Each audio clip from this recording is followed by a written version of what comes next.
Welcome to Velvet Crimes. I am Dr. John Watson, your narrator, and tonight I recall a case where music itself became a weapon. It began with a melody drifting through the air, sweet at first, but soon revealed as the chilling prelude to death. From that haunting sound arose a mystery so strange it tested even Holmes's composure. Tonight's tale is The Melody That Stopped the Heart. Before we begin, ask yourself, what detail would Holmes notice that others might dismiss?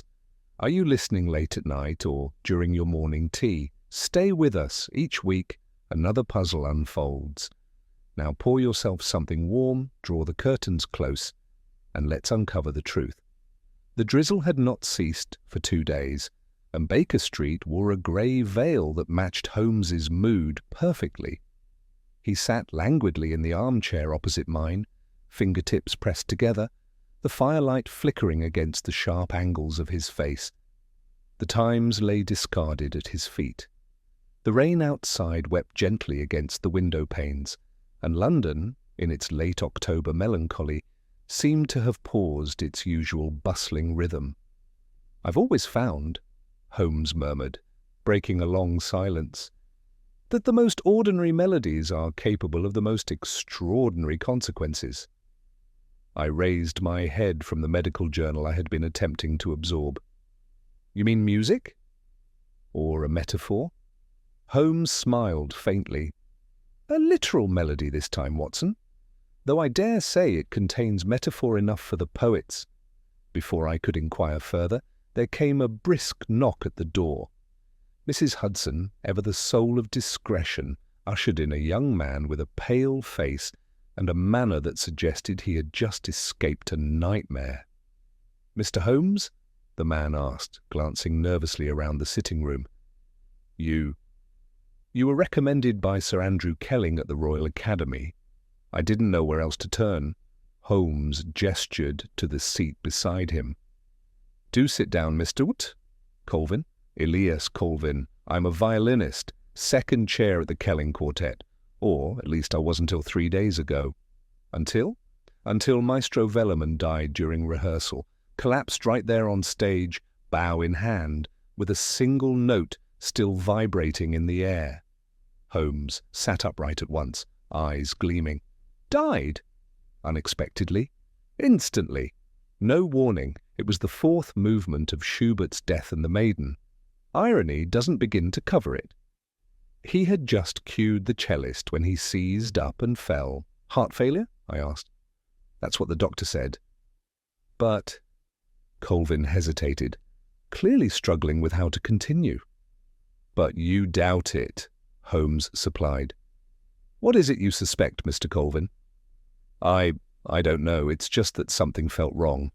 The timing, the mood. He had been acting strange all week, Mr. Holmes. And then there's this—" He fumbled in his coat and produced a torn scrap of sheet music, folded and damp from the rain. Holmes unfolded it carefully. A single bar of melody was notated, then abruptly halted. Scrawled beneath the staves were the words, "Listen for the silence." Holmes held the page to the firelight and examined it as though it might whisper secrets. "Fascinating," he said. "Who else knew of this fragment?" "Only the members of the quartet. We each received one slipped into our lockers the night before rehearsal. We thought it a prank or a riddle, but after Velleman died—" Holmes was already on his feet, coat slung over one arm. "We shall need to examine the concert hall immediately. Watson, if you please." "Of course," I replied, donning my hat. Colvin stood as well. "You believe there may have been foul play then?" Holmes paused in the doorway. "I believe, Mr. Colvin, that when a man dies mid-measure with a warning at his feet, we owe it to the music to read between the notes." Scene transition. The Kelling Concert Hall loomed out of the drizzle like a monument to forgotten echoes. Inside, the air was thick with dust and melancholy. We followed Colvin to the rehearsal stage. The quartet's chairs remained in a perfect semicircle, instruments resting like abandoned toys.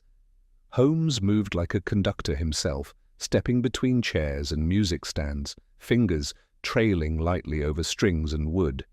He paused at the cello's position. "Who sat here?" "Miss Althea Durand," Colvin said, a first cello. "She and Maestro Velleman often clashed over tempo." "Interesting," Holmes murmured. He bent and retrieved a small circular stain from the wood, barely noticeable, but unmistakably chemical in origin. "Watson, what do you make of this?" I knelt beside him. "Could be resin, or possibly varnish, or," he said quietly, "something much more reactive." He stood suddenly. "Mr. Colvin, who had access to the instruments the day before rehearsal?" "Well, any of us could have entered the backstage room." "The hall isn't heavily guarded. There's only one attendant, and he was running errands that afternoon." "Then we must speak with the quartet." "All of them. This death was orchestrated. I intend to identify the composer Cliffhanger." As we exited the hall, Holmes held up the fragment of melody once more. "There's something off about this notation," he said, narrowing his eyes. "Not what it says, but what it omits." He turned to me, face grim. "Watson, I suspect Maestro Velleman heard his own death before he saw it." The next morning dawned grey and bitter, the sort of London morning where chimneys exhaled more smoke than warmth, and the cobbles glistened like oil-slicked marble. Holmes, as ever, rose before the sun. When I descended to breakfast, I found him already seated at the table, the fragment of torn sheet music beside his untouched coffee and a single boiled egg. His violin lay uncased upon the settee. "You've not slept," I observed. "Sleep is overrated when a man dies during Schubert," he replied. "Besides, there's something profoundly irregular about that musical phrase. It pretends to be ordinary, yet it is not." He gestured for me to sit. I sent a telegram to Lestrade requesting the autopsy report. Velleman's death may have been attributed to cardiac failure, but I suspect we'll find a less natural conclusion. In the meantime, I've summoned the other 3 members of the Kelling Quartet here to Baker Street. I wish to study them quietly. "All 3?" I asked, reaching for toast. Holmes nodded. "Althea Durand, the cellist. She arrived in London from Geneva barely a year ago. Brilliant player, but frequently in conflict with the maestro. I recall Mr. Colvin mentioning as much. Then there's Bernard Vexley, the violist.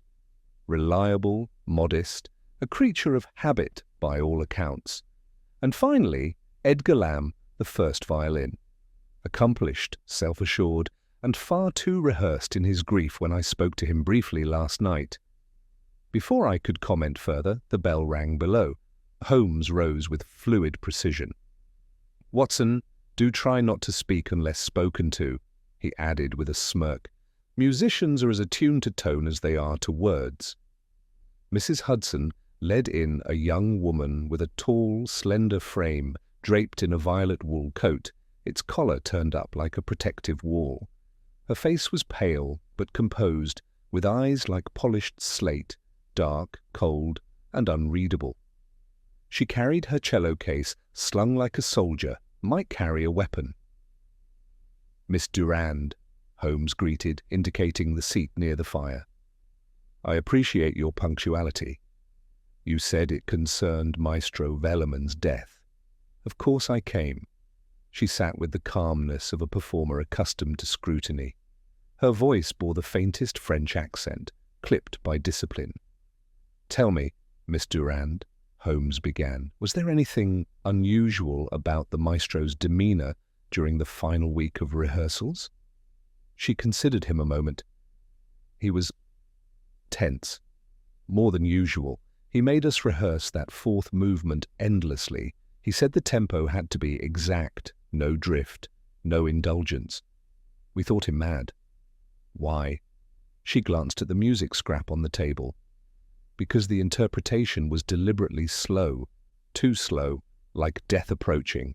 And the night before he died, he tore up the original sheet music and replaced it with his own marked-up copy. Holmes arched a brow. He rewrote Schubert? Not the notes. The phrasing, the articulation, the dynamics. It wasn't performance anymore. It was a warning of... "I don't know," she admitted. But he was frightened. I saw him staring at the auditorium seats during rests, as if expecting something to rise from them. Holmes leaned forward. "And this warning," he tapped the torn page, "when did you receive it?" "The morning of his death. It was in my locker, folded between 2 pages of my scale book. So was Colvin's and Edgar's and Bernard's. All 4 of us received identical fragments. And what did you make of the phrase, 'Well, listen for the silence'?" She hesitated. "I thought it was poetic nonsense.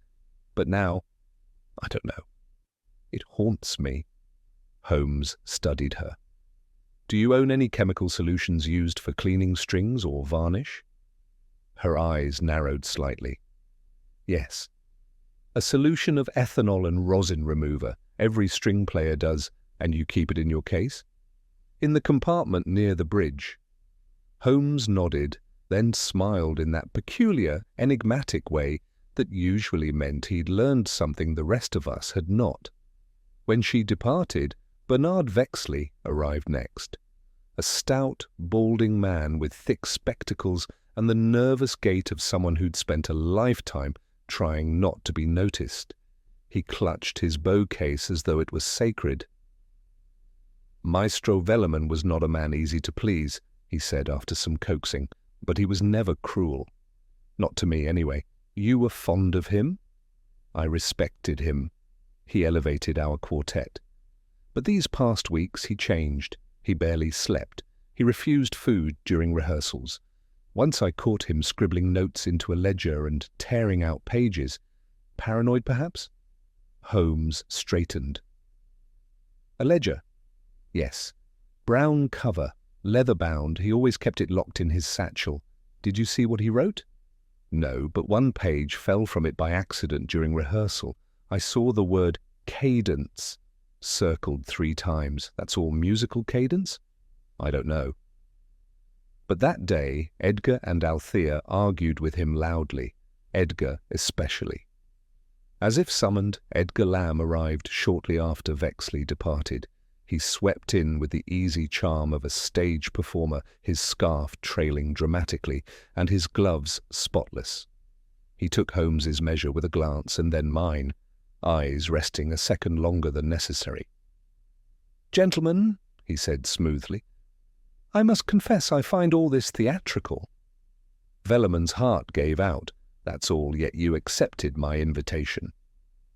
"Well," he smiled thinly, "better to participate in the play than become its villain." Holmes did not return the smile. "Where were you the evening prior to the maestro's death?" "At home. Tuning my violin. Can anyone verify that?" "No," he said, shrugging. "But I have no reason to lie. If you think I poisoned him with pizzicato, I suggest you find a more plausible murder weapon." "Did you receive a copy of this?" Holmes showed him the torn musical phrase. Lamb frowned. "Yes, I assumed it was from Velleman. A test, perhaps, or a psychological exercise. And the phrase beneath?" He folded his arms. "Listen for the silence." Poetic tripe. "Velleman fancied himself a mystic, and you did not?" "I fancied myself a violinist." "There's a difference." Holmes thanked him, but did not rise. As the door shut behind Lamb, I turned to Holmes. "You think one of them?" He held up a hand. "Each told the truth, Watson. Or enough of it to pass as such. But none of them told the same truth." He picked up the scrap of music again. "There's a cipher in this melody. Hidden between its silences and the stain on the cello platform wasn't varnish. It was potassium cyanide residue. The question now isn't who could have administered it, but how it was absorbed, through instrument, atmosphere, or contact." He stood, energized. "Watson, we must return to the concert hall tonight. Bring your coat, your revolver, and your ears. Death has a second movement yet to be played." The Kelling concert hall was not a place that welcomed nocturnal visitors. By the time Holmes and I arrived, the last of the evening's rain had given way to a stifling fog that rolled across the square in sluggish curls, muffling even the sound of our boots on the cobbles. The building loomed above us, its high-arched windows like blind eyes watching in silence. Holmes had acquired permission earlier in the day from the director of the Royal Academy under the guise of reconstructing musical events for scholarly purposes. A generous donation, I suspected, had eased open more than one door. We were met at the stage door by a janitor named Groves, a thin-lipped man who spoke as though each word cost him dearly. "You'll find it as it was, sir," he said, handing Holmes a key.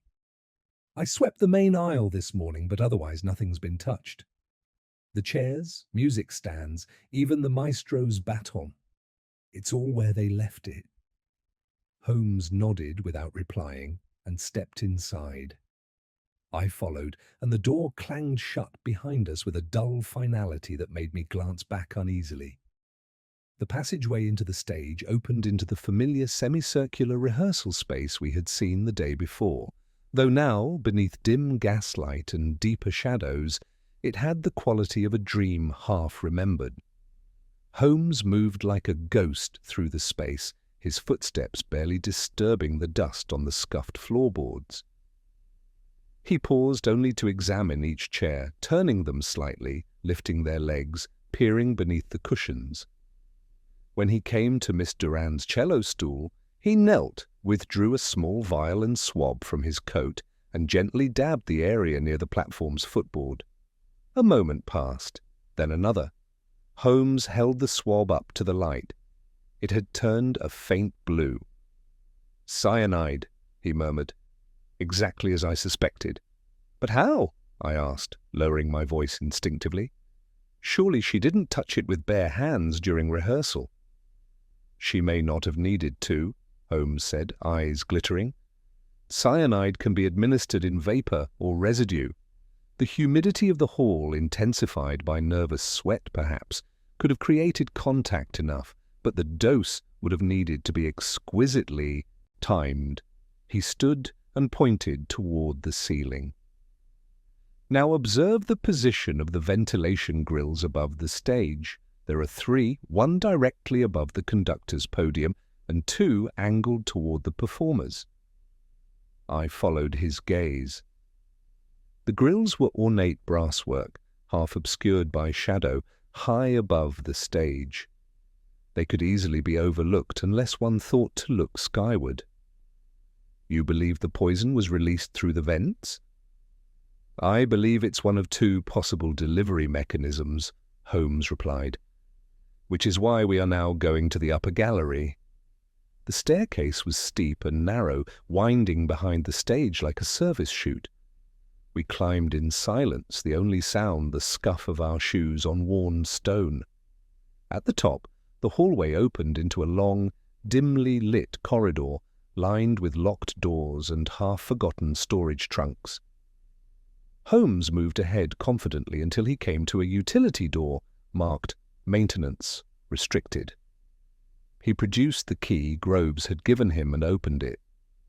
The small room beyond smelled of copper, machine oil, and dust. 2 large iron cranks stood at the center, linked to gears overhead. Pipes ran along the walls like veins. Holmes walked to the windowed slits that overlooked the stage, peering through. "This is where the old pipe organ bellows used to be operated," he said, tapping a nearby dial. The ventilation system was later connected to the same infrastructure when the organ was removed, but more importantly, he reached behind a crate and withdrew a brass funnel connected to flexible tubing. "Someone adapted the system. This tubing doesn't belong to the original design." I stepped closer. "A custom attachment?" "Indeed." "And freshly wiped." "Notice the faint streaks left by cloth." Holmes straightened. Someone stood here, released a volatile compound into the tubing, and let gravity and design do the rest. He moved to the vent lever and lowered it a notch. A faint hiss filled the air. "Harmless now," he said, cutting it off. "But imagine this. The moment Velleman signaled the fourth movement, his final cue, the mechanism was triggered, and within seconds a vapor drifted downward onto the podium. Concentrated. Targeted. I felt a chill. But surely such a substance would affect the others, unless the quantity was so minute and the air current so precise that it dispersed before reaching anyone else. Velleman was at the epicenter, and given the maestro's fragile constitution, instant death, I finished. But who could have gained access to this room? You'd need foreknowledge of the ventilation design. Holmes turned, eyes sharp. Exactly. Someone with both opportunity and architectural familiarity. Someone who knew the rehearsal schedule down to the minute. And perhaps someone who was, until recently, overlooked groves, I asked, half joking. Holmes chuckled. Unlikely, though I shall interview him regardless. No, there's another possibility. He pulled from his coat a scrap of paper, the same torn melody Colvin had delivered to us. Holmes held it near the slit in the wall, letting the light frame its faint watermark. I could just discern it now, a small insignia beneath the notation, a lyre enclosed in a triangle. That, he said softly, is the mark of the Theosophical Society of Acoustics. They believe sound can manipulate emotion, memory, life, and death. Maestro Velleman once lectured on them at the Academy. He called them charlatans with metronomes. And you think one of them took revenge? I think Velleman was not paranoid without cause. A sound behind us made us both freeze. Footsteps, slow, measured, approaching along the corridor. Holmes stepped toward the door, and I instinctively reached for my revolver. But the figure that appeared in the doorway was not a threat. It was Elias Colvin.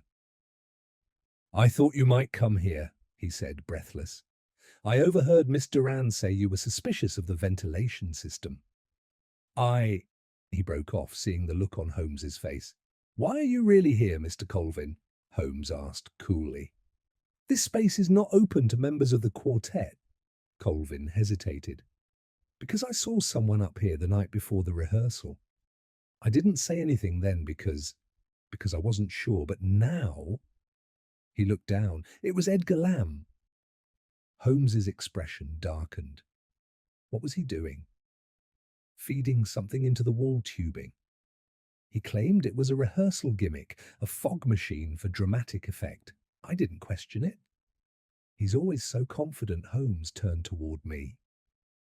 "Watson, I believe it is time we paid Mr. Lamb a rather unmusical visit." The fog had thickened to a velvet murk by the time we descended the narrow back stair from the upper gallery, with Colvin trailing behind us like a shadow that didn't quite trust its source.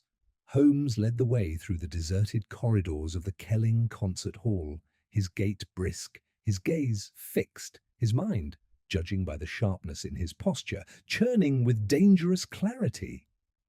At street level, the gas lamps barely cut through the gloom.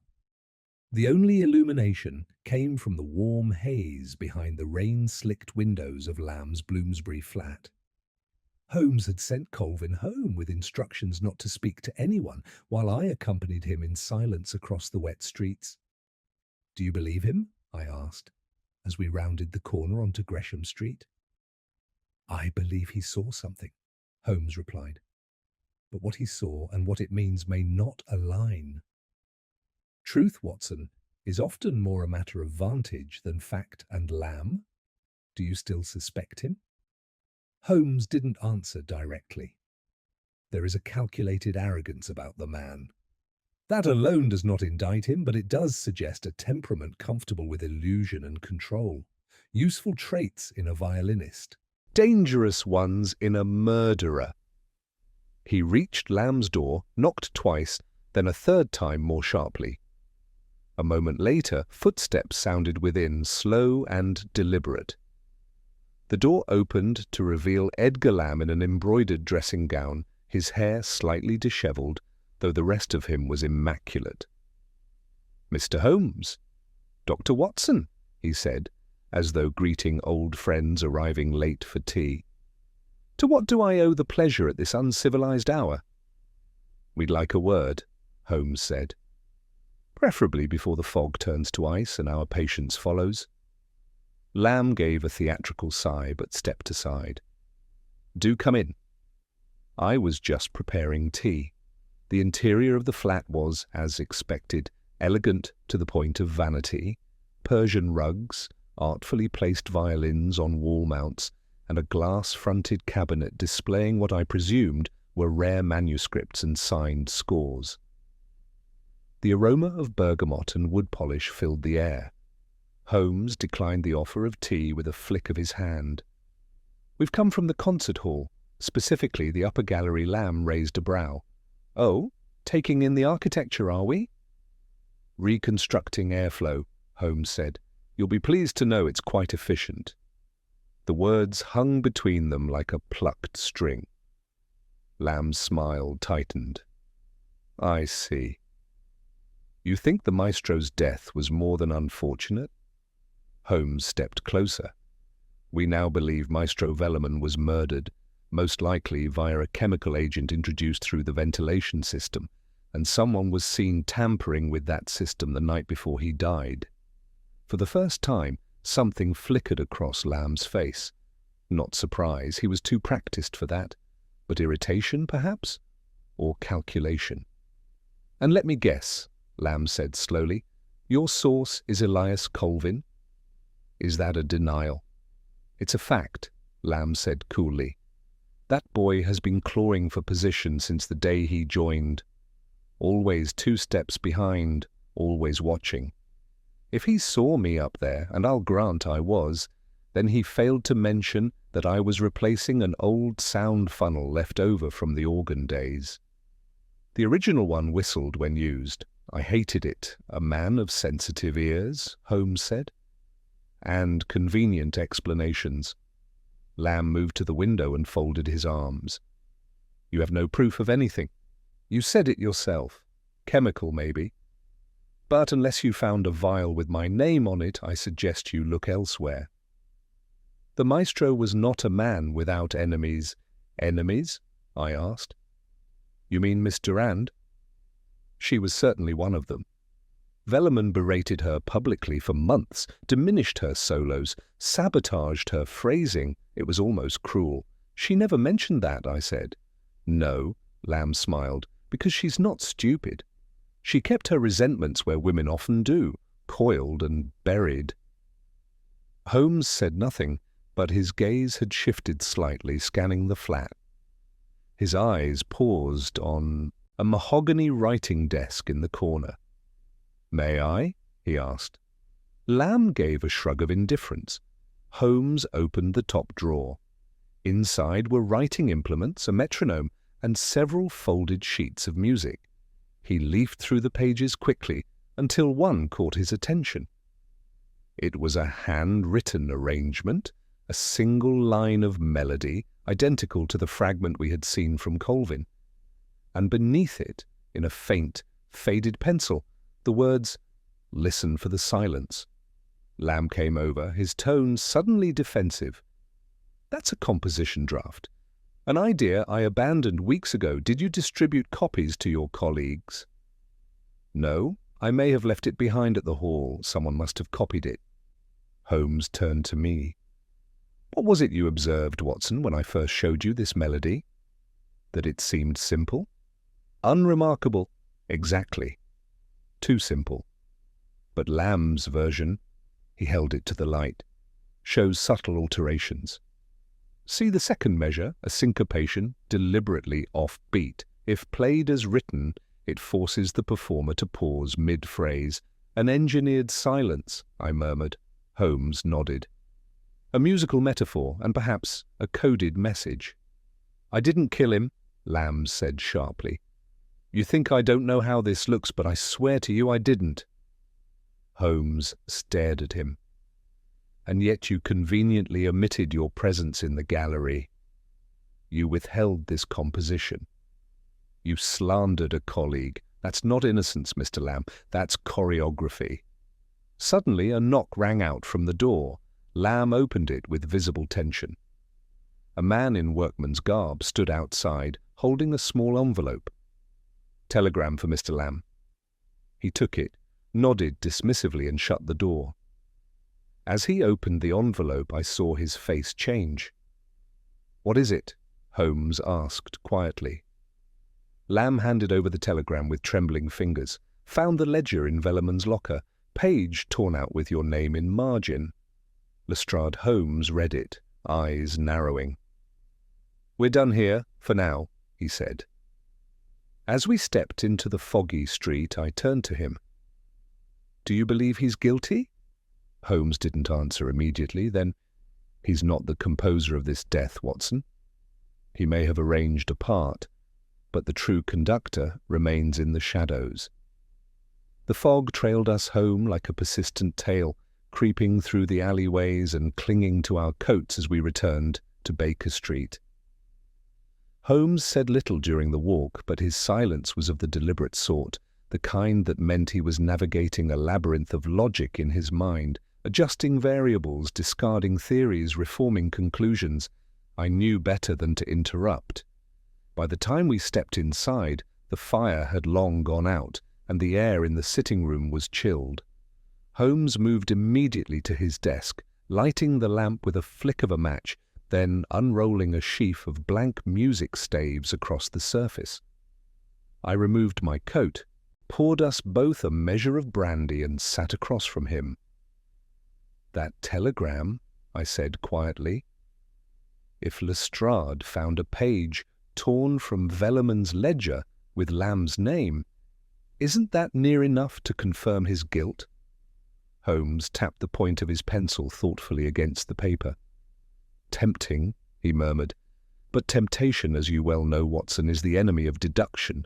It leads one to grasp for simplicity, to avoid the inconvenience of contradiction." He drew a sequence of notes across the page, humming softly. "Lamb's name in the ledger, yes. A melody with his annotations, yes. A witness placing him in the ventilation gallery, yes. And yet—" He trailed off and looked up.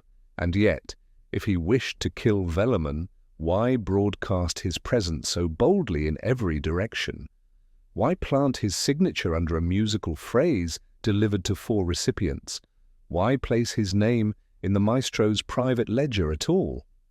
I nodded slowly. "Unless he was being framed." "Precisely. Or perhaps manipulated. Used as a counterpoint, he stood and crossed to the fireplace, where he reignited the embers with a few sharp prods and a splash of brandy. The room flickered to life again. "Watson, do you recall Miss Durand's comment about the maestro staring into the audience during rehearsal as if expecting someone?" "I do." Holmes turned back toward me, eyes narrowing.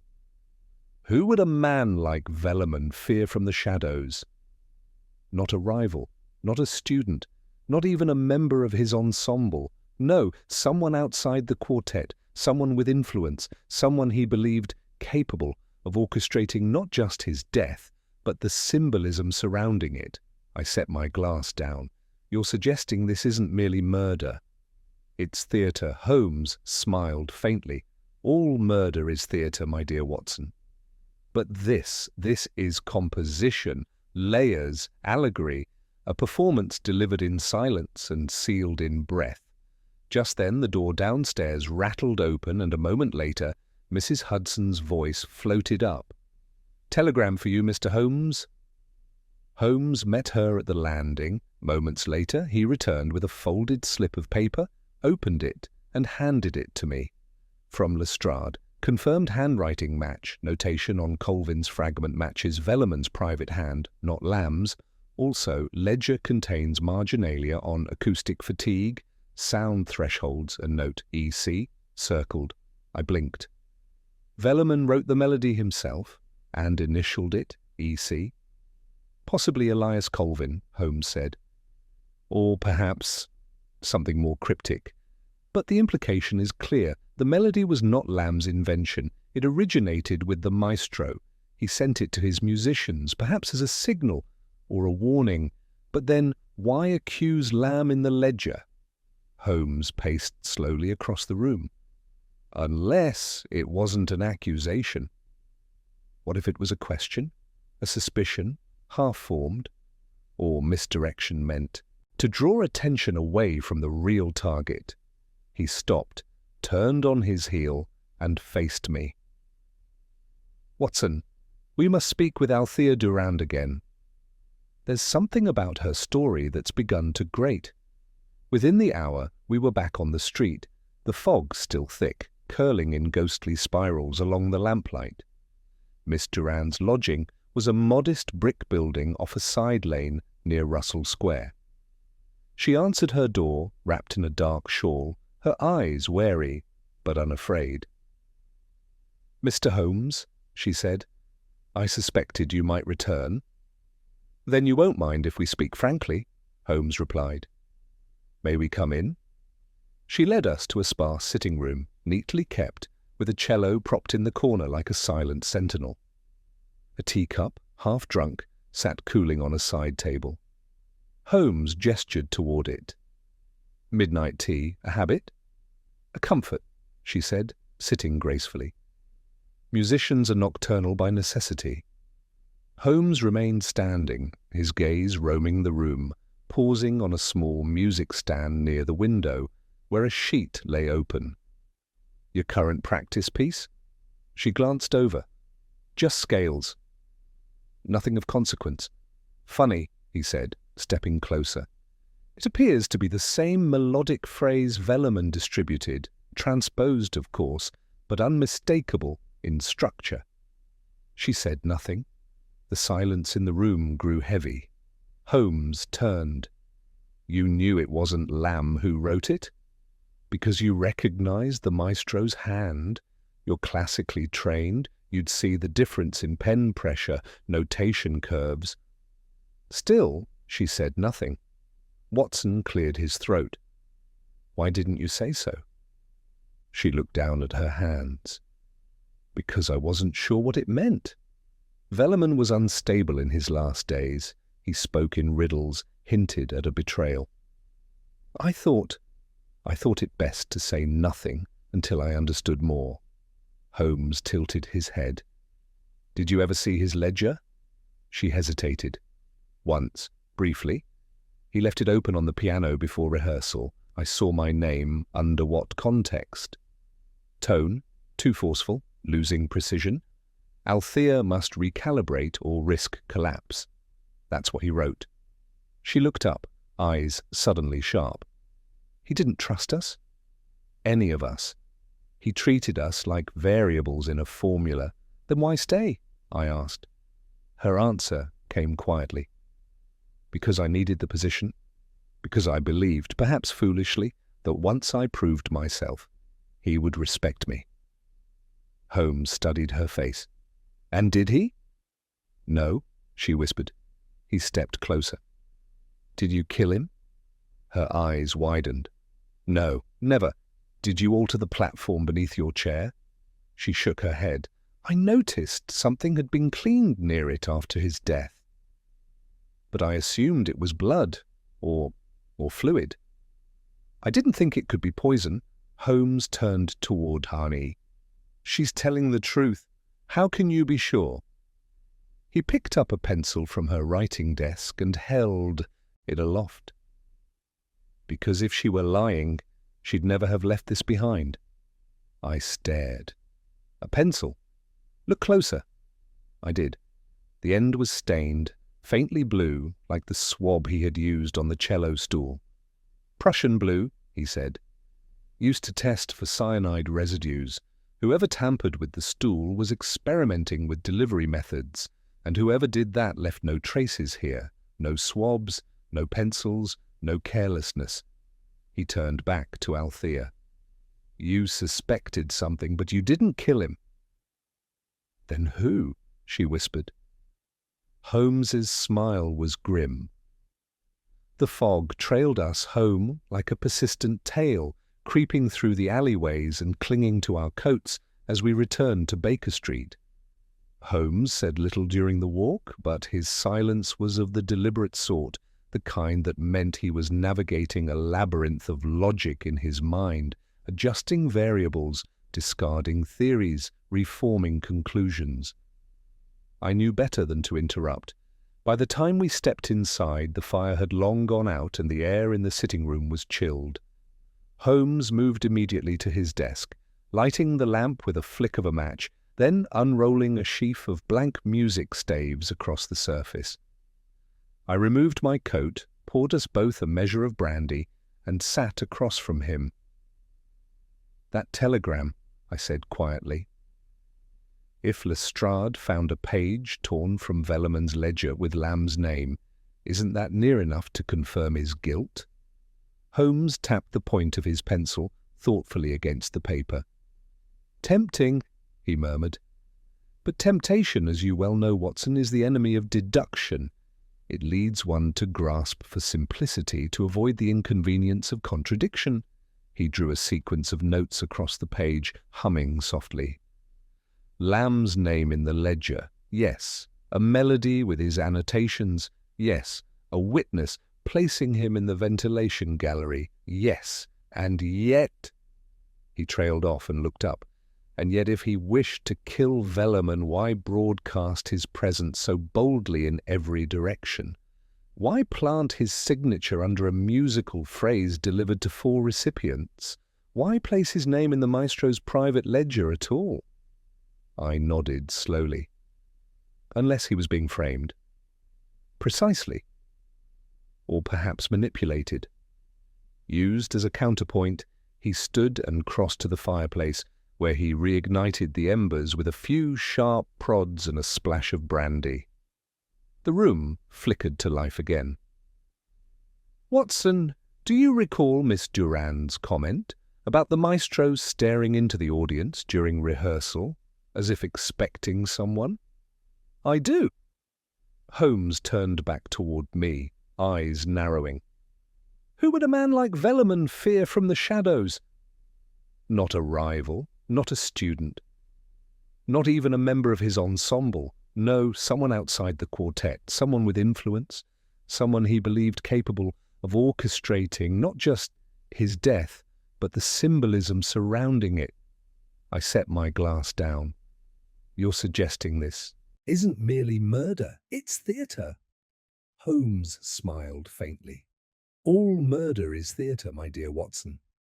But this is composition, layers, allegory, a performance delivered in silence and sealed in breath. Just then the door downstairs rattled open, and a moment later Mrs. Hudson's voice floated up. "Telegram for you, Mr. Holmes." Holmes met her at the landing. Moments later he returned with a folded slip of paper, opened it, and handed it to me. "From Lestrade. Confirmed handwriting match. Notation on Colvin's fragment matches Velleman's private hand, not Lamb's. Also, ledger contains marginalia on acoustic fatigue, sound thresholds, and note, EC. Circled." I blinked. "Velleman wrote the melody himself?" "And initialed it EC." "Possibly Elias Colvin," Holmes said. "Or perhaps, something more cryptic. But the implication is clear. The melody was not Lamb's invention. It originated with the maestro. He sent it to his musicians, perhaps as a signal or a warning. But then, why accuse Lame in the ledger?" Holmes paced slowly across the room. "Unless it wasn't an accusation. What if it was a question, a suspicion, half-formed, or misdirection meant to draw attention away from the real target?" He stopped, turned on his heel, and faced me. "Watson, we must speak with Althea Durand again. There's something about her story that's begun to grate." Within the hour, we were back on the street, the fog still thick, curling in ghostly spirals along the lamplight. Miss Durand's lodging was a modest brick building off a side lane near Russell Square. She answered her door, wrapped in a dark shawl, her eyes wary but unafraid. "Mr. Holmes," she said, "I suspected you might return." "Then you won't mind if we speak frankly," Holmes replied. "May we come in?" She led us to a sparse sitting room, neatly kept, with a cello propped in the corner like a silent sentinel. A teacup, half drunk, sat cooling on a side table. Holmes gestured toward it. "Midnight tea, a habit?" "A comfort," she said, sitting gracefully. "Musicians are nocturnal by necessity." Holmes remained standing, his gaze roaming the room, pausing on a small music stand near the window where a sheet lay open. "Your current practice piece?" She glanced over. "Just scales. Nothing of consequence." "Funny," he said, stepping closer. "It appears to be the same melodic phrase Velleman distributed, transposed, of course, but unmistakable in structure." She said nothing. The silence in the room grew heavy. Holmes turned. "You knew it wasn't Lamb who wrote it?" "Because you recognized the maestro's hand. You're classically trained. You'd see the difference in pen pressure, notation curves." Still she said nothing. Watson cleared his throat. "Why didn't you say so?" She looked down at her hands. "Because I wasn't sure what it meant." Velleman was unstable. In his last days, he spoke in riddles, hinted at a betrayal. I thought it best to say nothing until I understood more. Holmes tilted his head. "Did you ever see his ledger?" She hesitated. "Once. Briefly. He left it open on the piano before rehearsal. I saw my name. Under what context? Tone, too forceful, losing precision. Althea must recalibrate or risk collapse. That's what he wrote." She looked up, eyes suddenly sharp. "He didn't trust us. Any of us. He treated us like variables in a formula." "Then why stay?" I asked. Her answer came quietly. "Because I needed the position, because I believed, perhaps foolishly, that once I proved myself, he would respect me." Holmes studied her face. "And did he?" "No," she whispered. He stepped closer. "Did you kill him?" Her eyes widened. "No, never. Did you alter the platform beneath your chair?" She shook her head. "I noticed something had been cleaned near it after his death.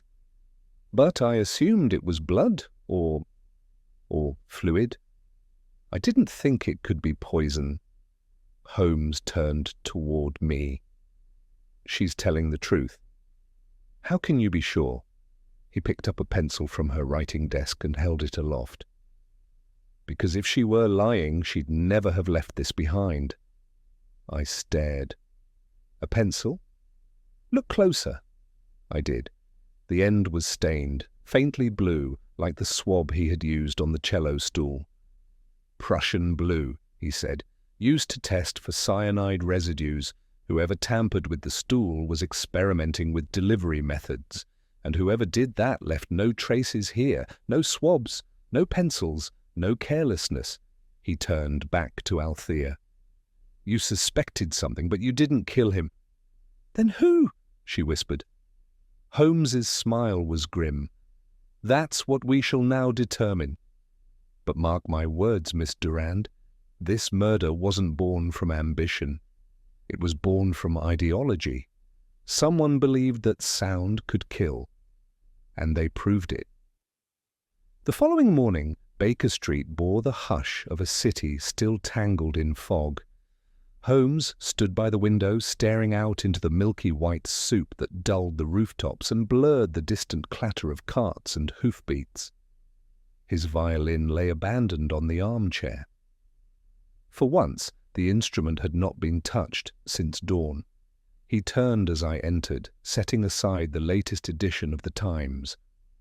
"The fog," he said without looking, "has a curious capacity for amplification. Not of sound, but of meaning. Everything becomes larger when veiled." I poured coffee and sat. You're thinking of Velleman's belief in the fatal power of sound. And of the fatal belief that sound has power, Holmes said, a distinction I intend to explore fully. Before I could reply, a brisk rap came at the door. Holmes didn't flinch. That will be Inspector Lestrade. Moments later, the inspector entered, his overcoat slick with damp and his moustache twitching with barely disguised irritation. "Well, Holmes," he said, without preamble, "your mystery's got the yard running in circles. You said it was poison, and sure enough, the chemical boys confirmed residue of potassium cyanide in the ventilation tubing. Not much, just enough to kill someone who happened to be standing directly under the flow." Holmes gestured toward the armchair. "Do sit, Lestrade. Your report is expected, but nonetheless appreciated." "I've more?" Lestrade said, seating himself. "The page we found in Velleman's ledger. Yes, Lamb's name is there. But it's scribbled beside a notation about threshold harmonics and voluntary sonic arrest. No one at the lab knows what that means. It means," Holmes said, "that Maestro Velleman was afraid of music." Lestrade blinked. "Afraid?" "Not of the compositions," Holmes clarified, "but of the theory that certain combinations of sound, particularly those at calculated frequencies, might cause catastrophic physiological responses. It's not new. The ancients spoke of the music of the spheres having the power to harm or heal. Velleman was evidently studying such theories." He turned to me. "Watson, you remember the ventilation gallery and the funnel attached to the bellows? It was altered, not just to carry poison, but potentially to carry a frequency, a note, timed with precision." "You mean?" "I mean the maestro may have feared someone would attempt to kill with sound, and when that failed, or perhaps was never the true method, poison became the substitute." Lestrade whistled. "A mad theory." Holmes smiled thinly. "Then we must seek madmen." He reached into the stack of papers on his desk and produced a pamphlet I hadn't noticed before. Its cover was a dull maroon, printed with gold ink. "Sonic Alchemy, the Invisible Blade," by Professor R. Brannick Velleman D. Mus, a self-published treatise, Holmes said. Printed 5 months ago in Geneva, Velleman distributed copies to selected institutions. It details his exploration into the effects of low-frequency resonance on the nervous system. Lestrade leaned forward. "And this was public?" "No, only a dozen copies were confirmed, but among those who received it was a name of interest, Professor Bartholomew Quine, Chair of Harmonic Studies at the Royal Academy." I furrowed my brow. "Another musician?" "A theorist. Marginalized for his belief that harmonics could be weaponized, discredited 5 years ago after claiming to shatter animal tissue with tuned dissonance. Velleman dismissed him publicly at the time, yet now we find this pamphlet and an anonymous footnote at the back. Bartholomew was right." Lestrade stood. "Then I'll have a word with this Quine." Holmes shook his head. "No, not yet. Let him remain unaware. We need to observe his reaction to new variables." He crossed to the bureau, opened a drawer, and removed an envelope sealed with wax. "I sent a letter to Professor Quine yesterday, posing as a curious student requesting a demonstration of his theories. If he agrees, Watson and I shall attend. You, Lestrade, will remain close.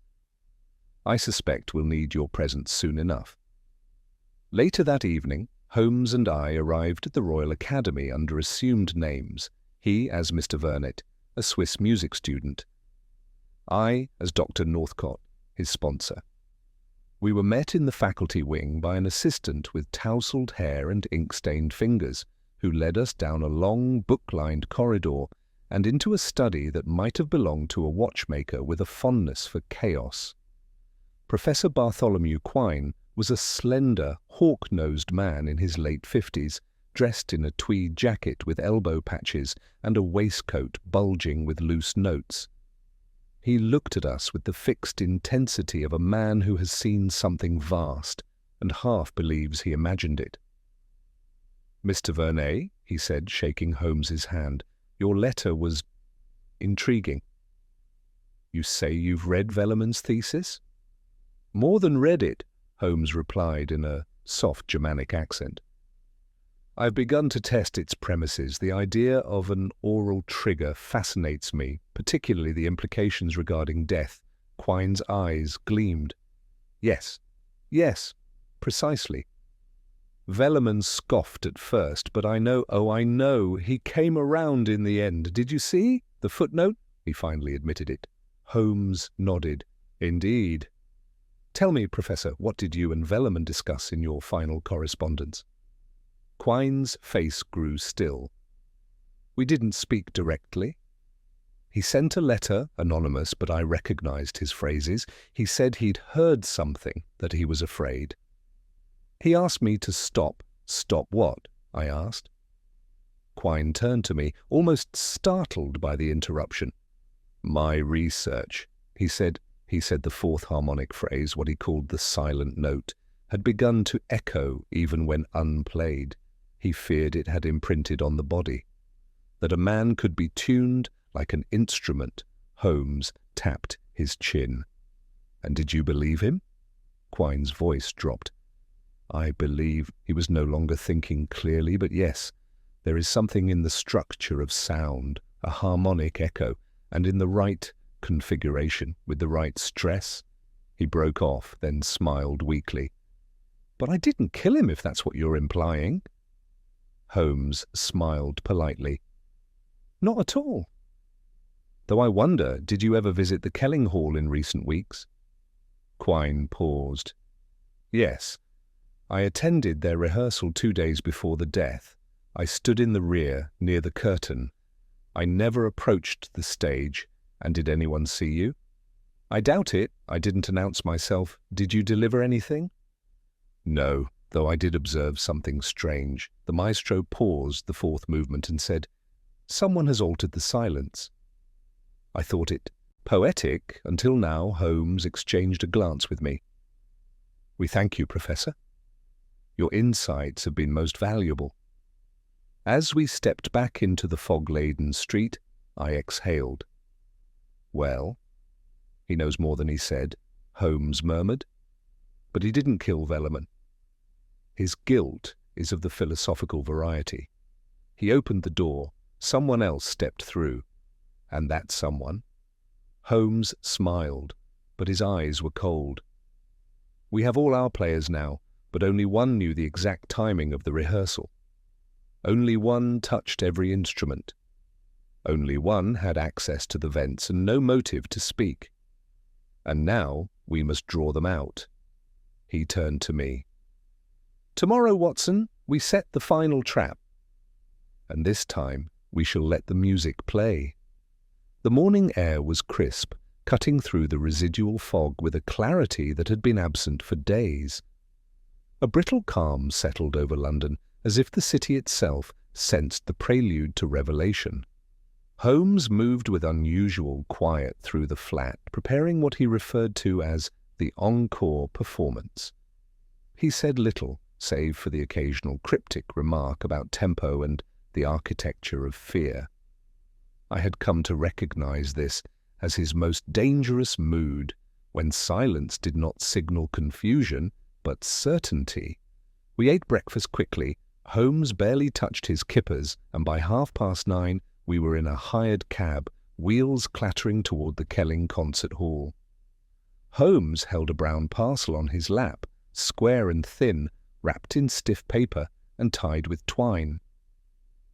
He glanced at it only once. What's in there? I asked. A score, he replied.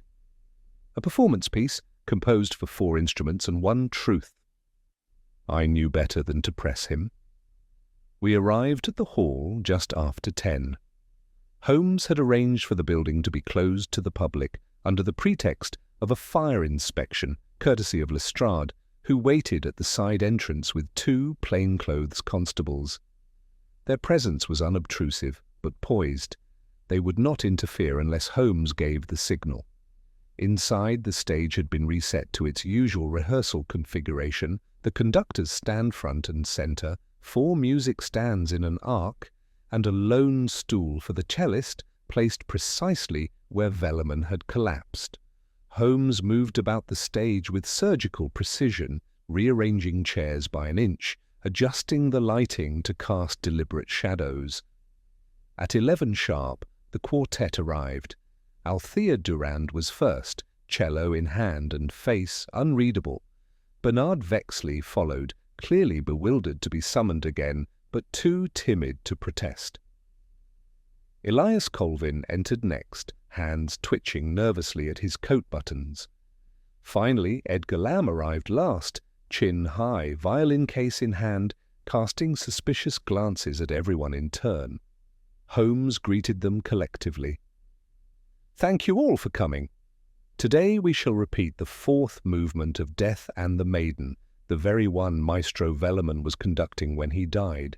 Vexley paled. "You want us to play it?" Holmes nodded.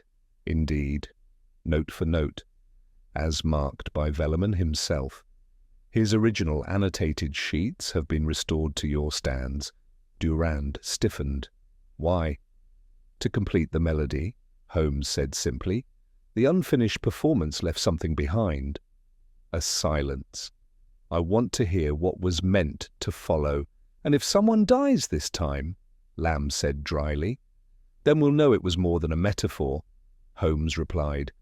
The musicians hesitated. I could feel their reluctance simmering in the hushed space, their mistrust not only of each other, but of the entire endeavour. Still each took their seat. Instruments were tuned, bows rosined, and the room filled with the rustle of preparatory ritual. Holmes moved to the conductor's podium. He unwrapped the parcel and produced a long, narrow sheet of music, folded lengthwise. He did not show it to them. Instead, he placed it on the stand and picked up the baton.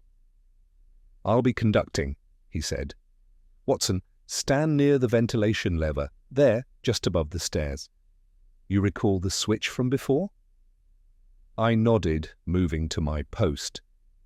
The lever protruded from the wall like a brass tongue, innocuous yet ominous. "Good," Holmes said.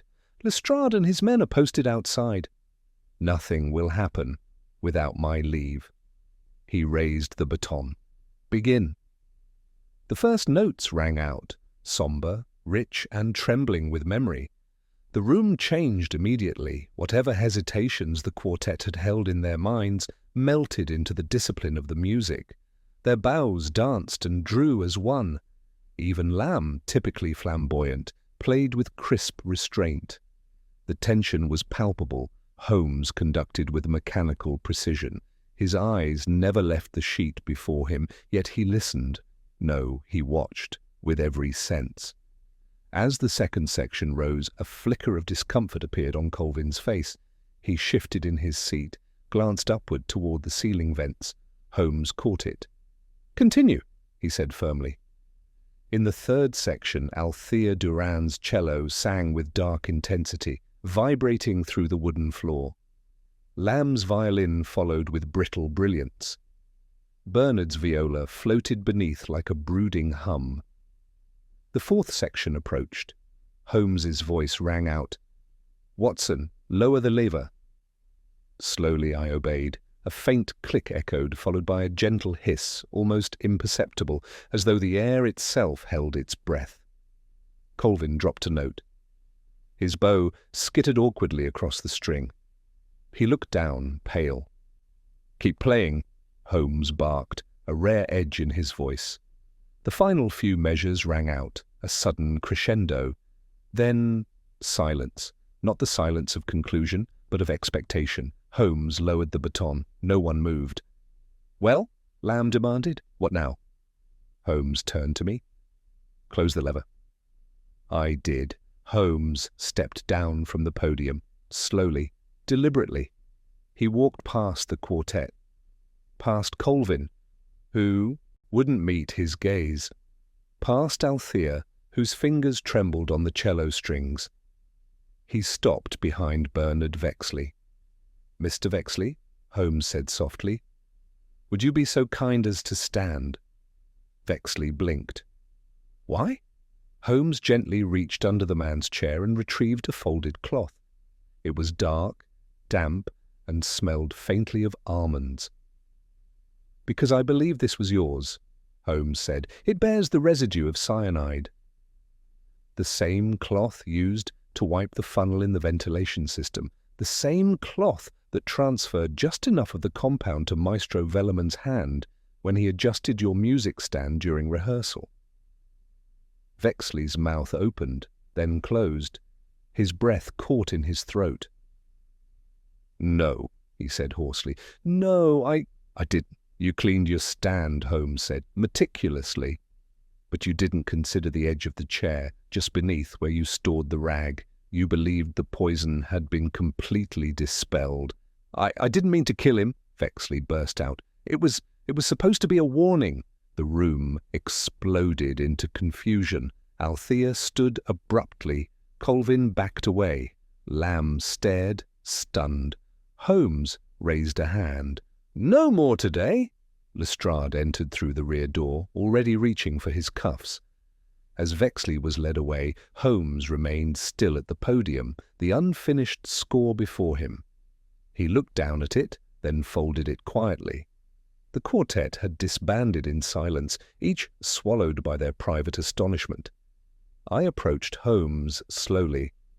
"So it was Vexley all along." "Not quite," Holmes murmured. He turned to me, and in his eyes I saw the unmistakable flicker of deeper discovery. "This movement is not yet over." The rehearsal hall emptied with a hush that seemed to linger like smoke. Bernard Vexley had been led out by Lestrade, his confession echoing long after the doors shut behind him. And yet Holmes remained still at the conductor's podium, his fingers lightly resting on the baton, as though weighing not its weight, but the shape of the silence that followed. I approached him slowly, unsure whether to speak or let his thoughts settle. "You've caught him," I said. "It's done." Holmes didn't look at me. "No, Watson. It's only begun." The remark might have sounded theatrical in another man's mouth, but coming from Holmes it held the dull thud of certainty. He turned at last, descending from the podium with that graceful stride he adopted when his mind was running 2 paces ahead of his body. "We must return to Baker Street," he said. "There is something I must test." "But surely Vexley's confession was incomplete," Holmes finished for me. "Notice, Watson, how he stumbled, not when accused of murder, but when asked why. And how he insisted, rather desperately, that he only meant to frighten Velleman. That kind of half-truth is a signal." He paused as we stepped into the misty afternoon. "He is not the composer of this tragedy. At best, he was given sheet music to play." We took a cab back through narrow lanes glazed with autumn drizzle. Inside, Holmes was restless.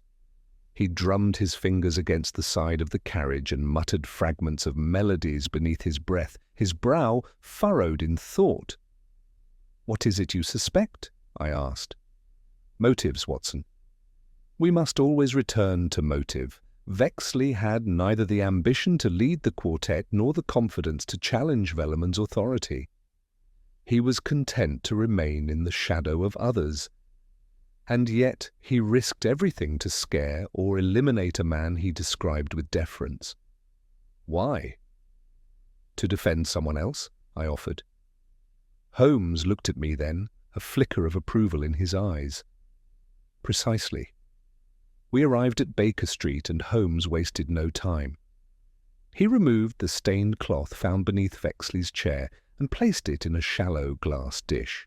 From his chemistry cabinet, he produced a reagent vial labelled ferrocyanide test solution, poured a few drops onto the cloth, and watched as the liquid bloomed a deep blue. "Potassium cyanide confirmed," he said quietly. "But see here." He pointed to a faint mark on the edge of the fabric. "Initials, embroidered in thread, nearly worn away. A D." My mouth parted slightly. Althea Durand? Holmes nodded. I thought as much. The cloth came from her case, likely used for cleaning her strings. Vexley had no reason to possess it unless it was given or planted. A knock at the door startled us both. Mrs. Hudson entered, bearing a card on a silver tray. "It's the young Mr. Colvin," she said, looking like he's seen a ghost. "Show him in," Holmes said at once. Elias Colvin entered, drenched to the bone, his hair plastered against his brow and his collar askew. He clutched his violin case as if it offered protection. "I had to speak with you," he said, breathless. "About Bernard, about all of it." "Then speak," Holmes said, motioning to the fireside chair. Colvin sat, shivering. "I know Bernard confessed, but he didn't act alone." "I'm sure of it?" "What makes you say that?" I asked. Colvin hesitated. 2 nights before the maestro's death, I arrived early to rehearsal. The hall was nearly empty. I saw Althea speaking with Bernard in the west corridor, near the side entrance. They were arguing, low voices, tense.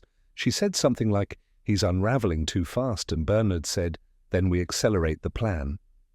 Holmes's expression did not change. "Why didn't you come forward sooner?" "I didn't know what it meant," Colvin said helplessly. "And after Velleman died, I assumed maybe I'd misunderstood. Or that it was just about the music. Everything in this case," Holmes said dryly, "is about the music." He stood and crossed to the fireplace. "Miss Durand's presence has always been more than ornamental," Yai murmured. "A new addition to the quartet?" "Foreign-trained, quietly skilled." "But what if she was more than a performer? What if she was a catalyst?" Colvin swallowed. "You think she orchestrated it?" "I think she knew Velleman's weaknesses and perhaps his fears." He turned back to Colvin. "Mr. Colvin, did Miss Durand ever mention Professor Bartholomew Quine to you?" Colvin frowned. "Yes, once. She said he was brilliant but misunderstood, that his theories had been dismissed unfairly." Holmes nodded slowly. "Indeed." Dismissed but not forgotten, I finally spoke. "You think Quine and Durand are connected?" "Durand studied in Geneva," Holmes said, "where Velleman's controversial treatise was published, and where Quine's work still circulates among radical acoustic theorists. What if she wasn't merely inspired by his ideas but recruited to enact them?" Colvin looked up, face pale. "Then Bernard. He was just the instrument." "Exactly," Holmes said. "He believed he was helping her scare Velleman.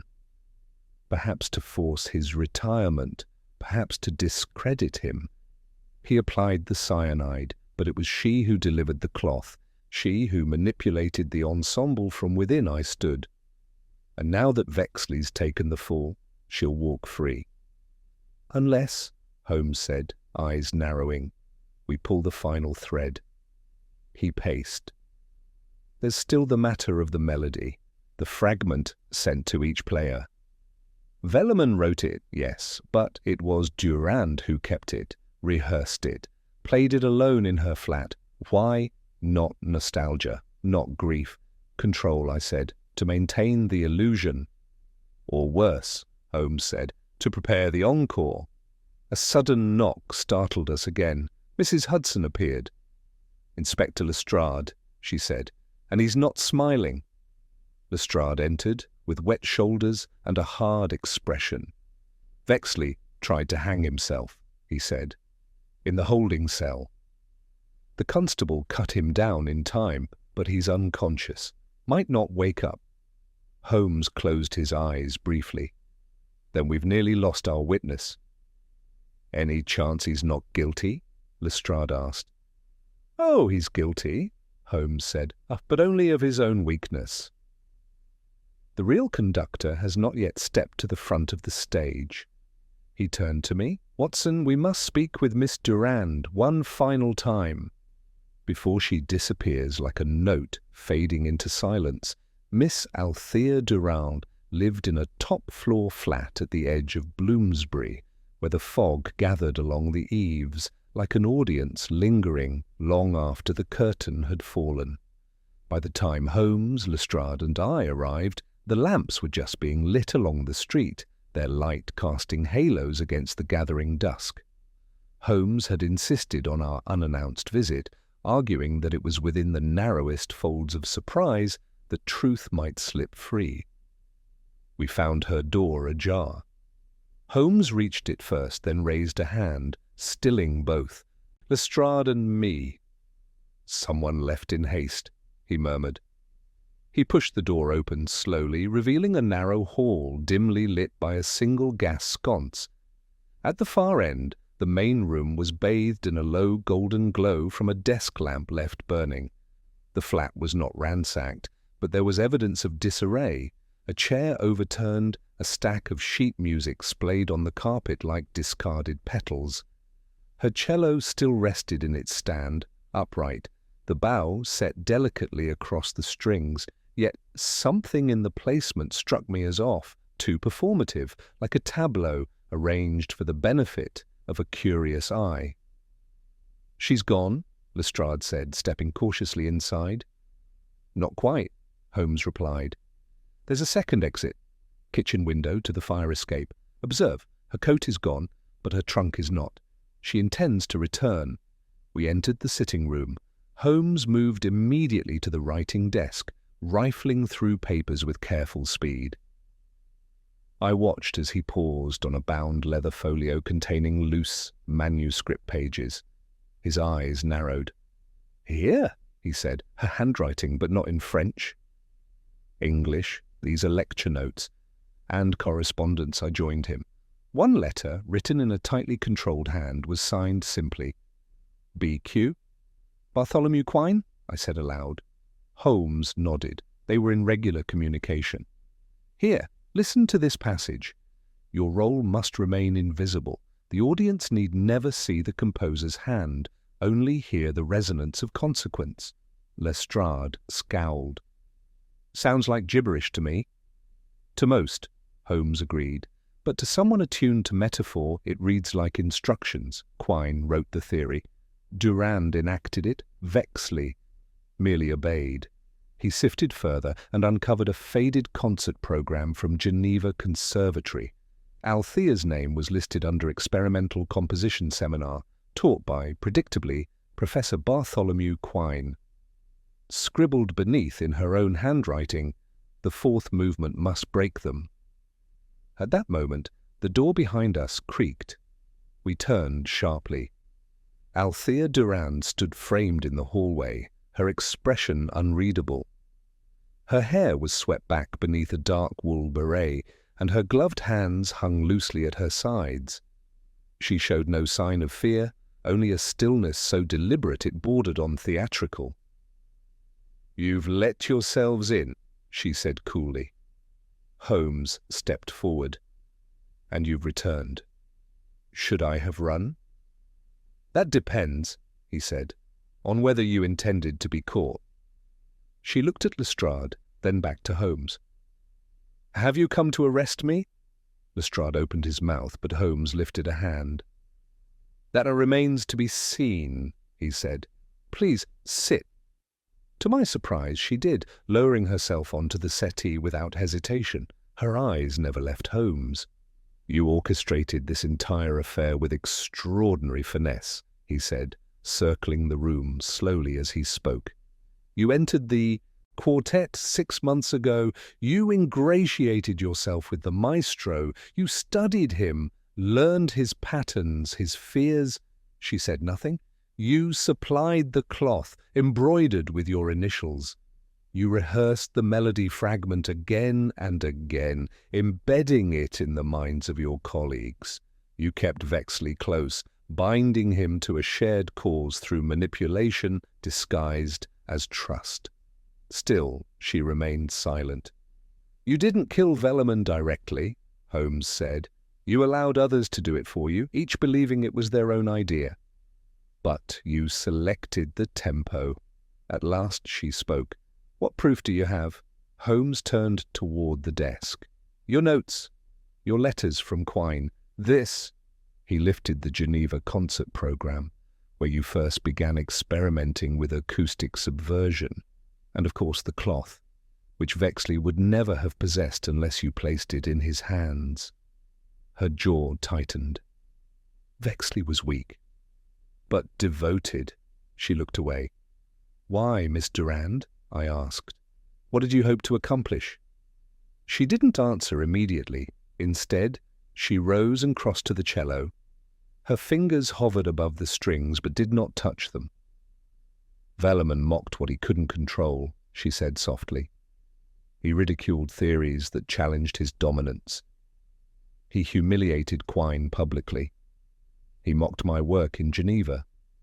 He said I lacked nuance, that I would never understand silence." She turned back to us. "I wanted him to hear it, truly hear it." Holmes's expression was unreadable.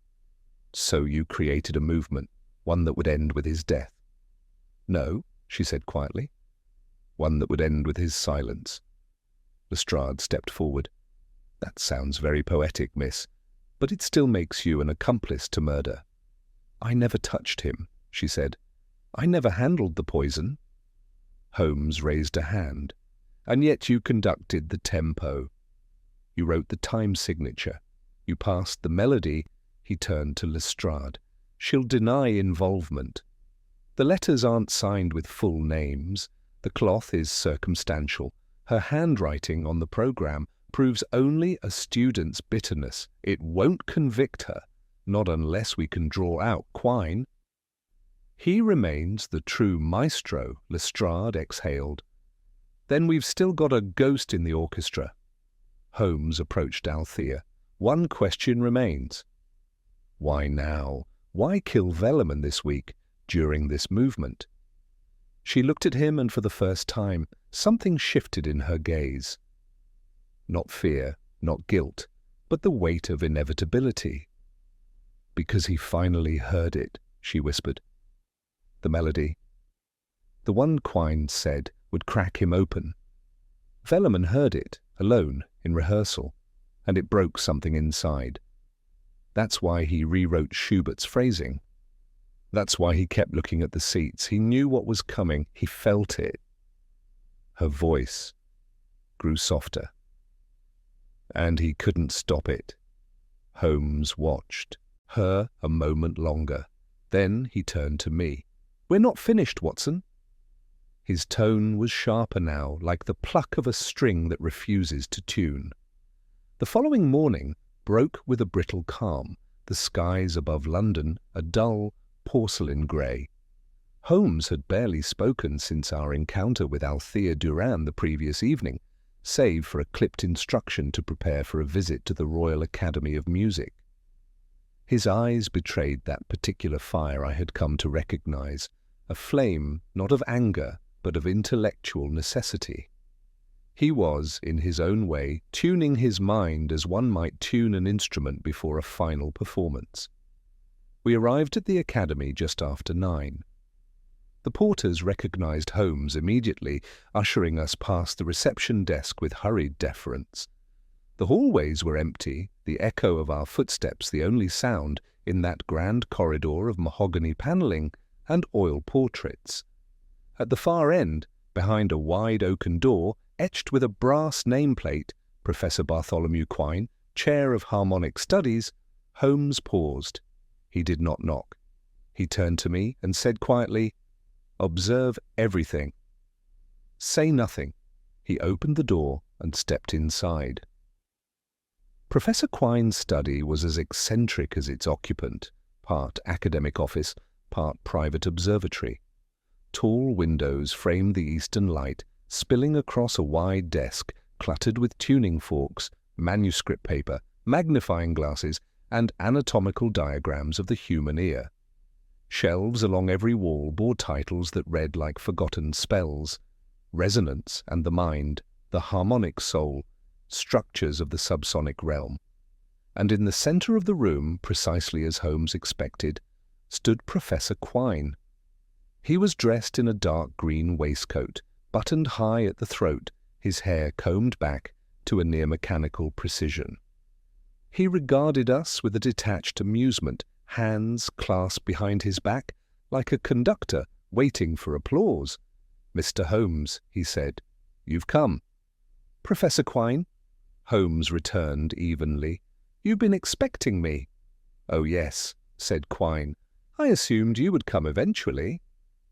"It's the sort of problem that would attract your curiosity." He gestured to two leather armchairs near the hearth. "May I offer you something stronger than tea? Or are we to dispense with civility?" Holmes seated himself. "I've no objection to civility, so long as it's not confused with evasion." Quine chuckled lightly and took the chair opposite. "Quite right. And Dr. Watson, of course, chronicler of crime's undoing. It's rather like being observed by one's own obituary." I said nothing per Holmes's instruction. Holmes folded his hands. "You were once a rising academic. Now you lecture once a month, your published work all but disavowed, your reputation in tatters. And yet, somehow, you remained the axis around which the most intricate murder in recent memory was composed." Quine tilted his head. "Ah, so it was. Murder now, not merely coincidence. I suppose Velleman's heart just happened to fail precisely at the climactic swell of Death and the Maiden." Holmes didn't flinch. "You orchestrated the conditions. You selected your proxy. You fed Velleman's paranoia until it became self-fulfilling. The only question that remains, Professor, is whether you ever truly intended to kill him, or whether the death was merely the final harmony in your experiment." Quine smiled faintly. "You flatter me. I accuse you." "Without proof?" Holmes's eyes gleamed. "Not quite. We've recovered letters between you and Miss Durand, instructions veiled in metaphor, a shared notation system. Your name appears in Velleman's own ledger, circled and underlined twice." Quine's gaze did not waver. He circled many things. A man growing unwell, obsessed with betrayal. His mind was slipping. He imagined conspiracies in concert programs and found threats in the staves of symphonies. "Yet you encouraged that decay," Holmes said. "You sent Durand. A pupil, a disciple. You coached her to introduce acoustic inconsistencies, subtle alterations in phrasing, unspoken shifts in tempo, psychological nudges designed to erode his confidence, not enough to be noticed, just enough to be felt." Quine leaned back in his chair, lips pressed together in a line of faint approval. "Tell me," Holmes continued, "did you ever intend to see it through? Or was it enough to watch him falter, to see the conductor conduct himself into silence?" "I suppose," said Quine softly, "that depends on your definition of murder." Holmes stood abruptly. "Murder is not subjective, Professor. Velleman is dead. Vexley lies unconscious in a prison infirmary, having tried to take his own life. Durand is under investigation. You sit here surrounded by theories, cloaked in academic obscurity, believing that if you reduce blood to metaphor, you may excuse your role." Quine stood too. "You think me a villain. But I am merely a cartographer. I map the power of sound. It was Velleman who proved the theory, not I. His death was tragic, yes, but also inevitable. He heard what he could not unhear, and in that, I dare say, he joined the music." Holmes stepped forward close enough that their breath might have collided. "Let us speak plainly now, Professor. Did you instruct Durand to deliver the cloth to Vexley? Did you propose the poison? Or did you merely suggest the idea and allow them to write the final measure themselves?" Quine's expression changed then, just slightly. His eyes, for the first time, held something less than composure. "I never touched the cloth," he said, "but you handed them the composition." "I opened a door," Quine whispered. "They chose to walk through it. Holmes nodded slowly. That will be quite enough. Lestrade entered then, flanked by a constable in plain clothes. Quine looked to them without surprise. You'll find no vial, no fingerprints, no confession. Perhaps not, Lestrade said, but aiding and abetting a murder is still a charge the Crown takes seriously, especially when it comes wrapped in Latin and lecture notes. Quine raised his hands without protest. Then I suppose the concert has ended. Holmes remained still as they led the professor out. I turned to him. It's over then? But Holmes's eyes did not follow the professor. No, he said softly, because there's still a dissonance unresolved. I frowned. I mean, he said, that someone else was present at the hall that day. Someone who heard the fourth movement not as music, but as signal. He picked up a manuscript page from Quine's desk, an unfinished melody. Velleman left a final note, Holmes said, and I intend to hear it. The fog had lifted by the time Holmes summoned the remaining players to the Kelling concert hall. It was a cold, crystalline afternoon, sky the colour of pewter, air sharp enough to bite. The hall, once haunted by silence and tragedy, stood reborn as a stage for final reckonings. Lestrade had secured it under private constabulary orders, ensuring there would be no interruptions, no accidental audiences. Only the cast remained. By Holmes's instructions, the surviving members of the quartet, Althea Durand, Elias Colvin, and Edgar Lamb, were all present, seated with studied unease near the edge of the stage. Althea looked poised, but distant, her gloved fingers resting in her lap as if still holding her bow. Colvin twitched nervously, his eyes flickering toward the door, as though still anticipating escape. Lamb, for once, said nothing at all. Lestrade stood at the back, arms folded, his constable positioned near the entrance. I took a seat beside Holmes, who now stood at the conductor's podium, once again in possession of the baton, though this time it served not as a guide for rhythm, but for truth. I thank you all for coming, Holmes began, his voice echoing across the chamber. It is not often that murder presents itself as music, but in this case the composition was as deliberate as any orchestral work. Notes were chosen, players positioned, silences measured, and yet, as with many great performances, it is not the overture but the coda where truth emerges. He paused, scanning their faces. You each know fragments of the story, but none of you have heard the full symphony. That is what we shall correct today. Colvin cleared his throat. I told you everything I knew. You did, Holmes said without reprimand, but like Vexley, you were playing from a part someone else composed. And unlike Maestro Velleman, you did not question the tempo. He turned toward Althea. Miss Durand, you studied under Professor Quine in Geneva. You admired him, his vision, his controversial theories. He sent you here not merely to join the Kelling quartet, but to infiltrate it. Your role was to undermine Velleman, destabilize him, and report the effects of subtle acoustic manipulation. Her jaw tightened, but she said nothing.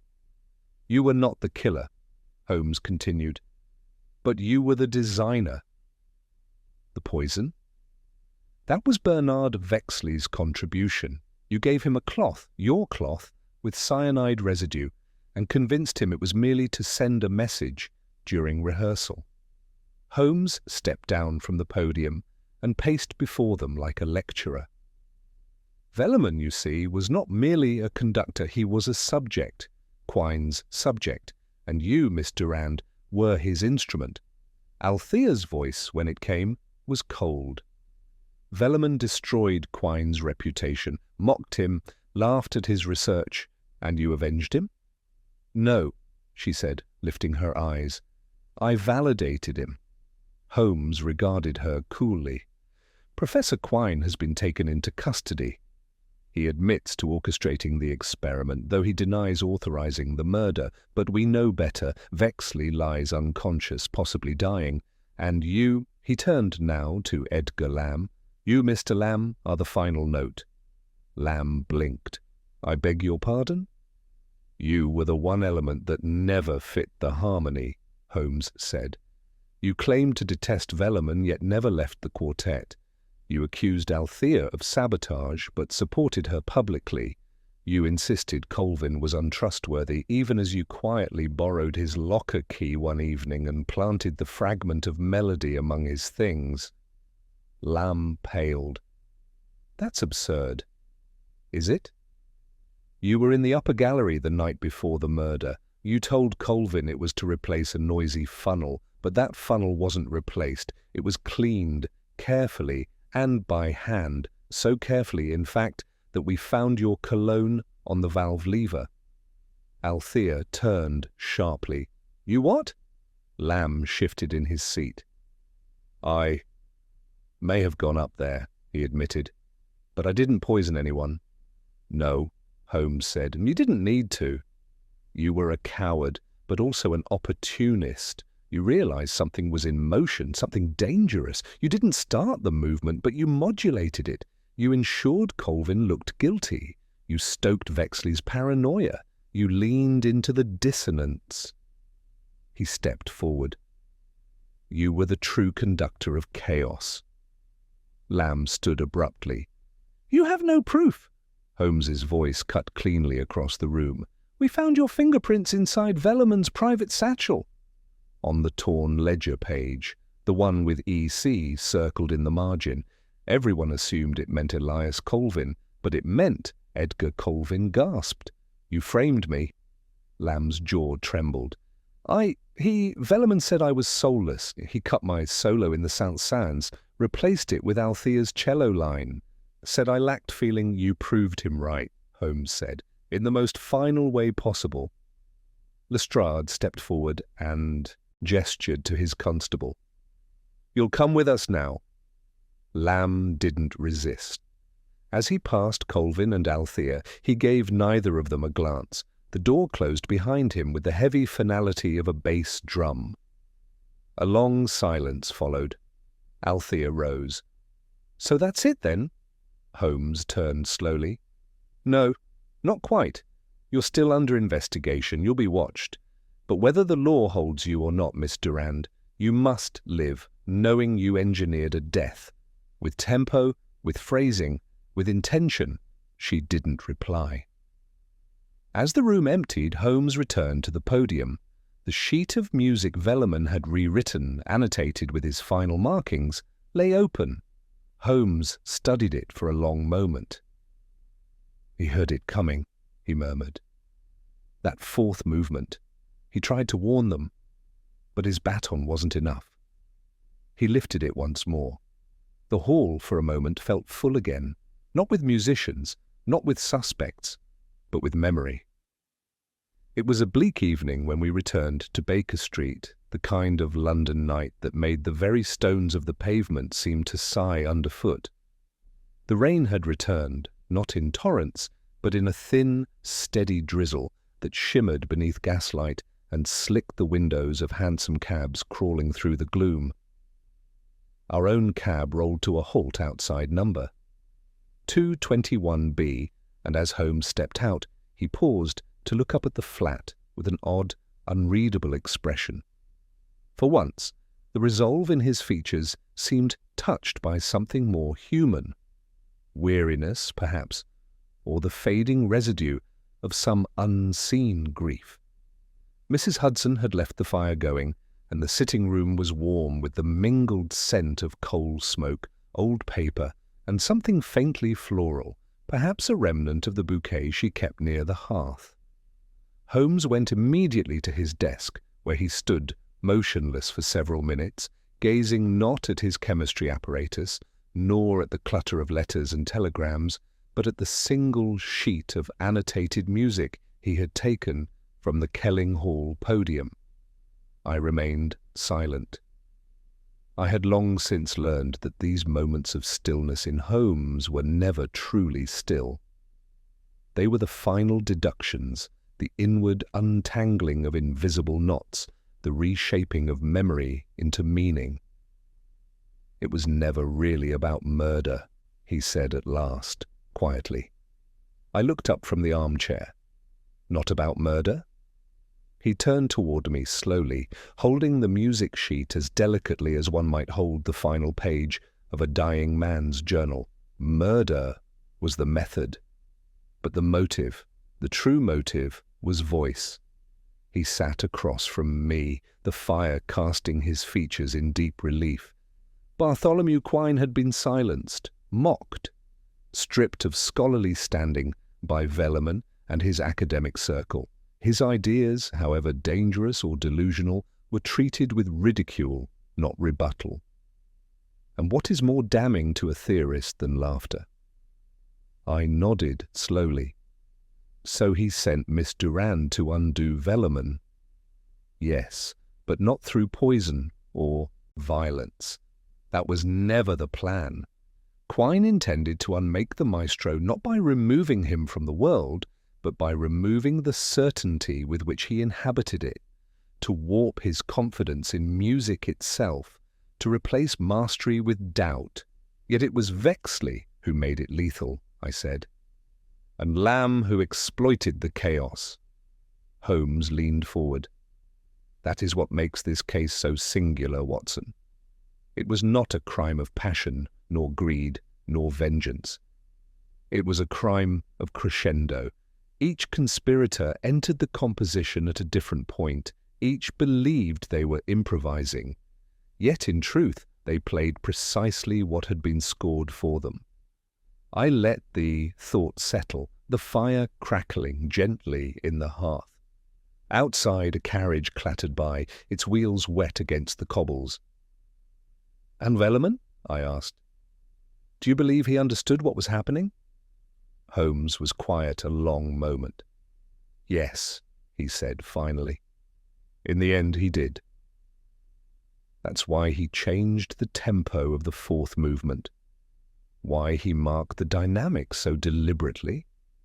He wasn't trying to conduct the music anymore. He was trying to speak.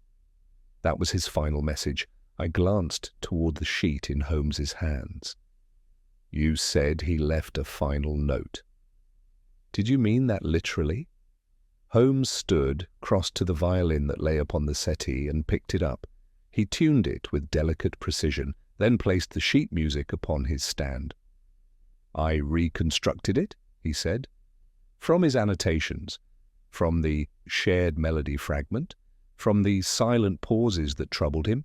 It's not Schubert, not really. It's Velleman, his last composition. He lifted the bow." The melody that followed was quiet, haunting, built on long, unresolved chords that shimmered with tension but refused to resolve. It moved slowly, uncertainly, like a man walking through fog toward a cliff he knows he cannot see. There was a passage, barely audible, where the bows seemed to float without touching the strings, and I realized I was holding my breath. And then it ended. No final flourish, no tonic, just a silence so complete it made the previous sound feel imaginary. Holmes lowered the violin. "He wrote that for no audience." No applause, only understanding. I exhaled. "He knew he would die. Not by cyanide," Holmes said, "but by erosion." His mind had been hollowed by the manipulation, one missed cue, one altered phrase at a time. Quine called it acoustic fatigue. Velleman called it silence. He returned the violin to its case. "Miss Durand will likely face no formal charges. She was careful, subtle. The Crown may not know what to make of her role, and Lamb, for all his manipulations, left little that would convict him of intent beyond psychological coercion." "And Vexley? If he recovers, he may confess fully. Or not. He was a weak man, Watson. But weak men are often the easiest to tune." I stood and poured us both a measure of brandy. "Well," I said, "there's a melancholy in it, isn't there? So many clever minds, all of them brilliant, bending their talents not toward creation, but toward destruction. Holmes took the glass from my hand. "Destruction," he said, "is easier to orchestrate than beauty." We drank in silence. After some time, he rose, crossed to the window, and looked out at the gaslit street. A pair of young musicians passed below, one carrying a violin case, the other humming a cheerful tune beneath a lifted collar. Holmes watched them vanish into the dark. Then he spoke, so softly I almost didn't hear it. "I've often said that crime, like music, requires structure. But I think, perhaps, it also requires silence. Without it, there is no shape. Only noise." He turned back to the room. And this, Watson, was the noisiest silence I've ever encountered.